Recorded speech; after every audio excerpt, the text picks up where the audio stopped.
మంజరి మాయమ్మ పేరు తలవనోళ్ళు లేరు మేస్తిరి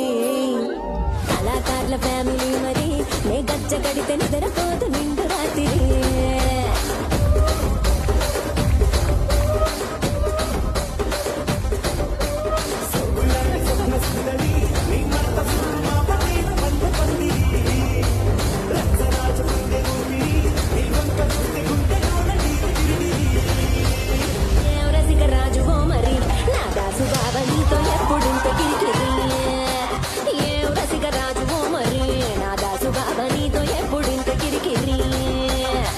కుర్చీని మాట్లాడబెట్టి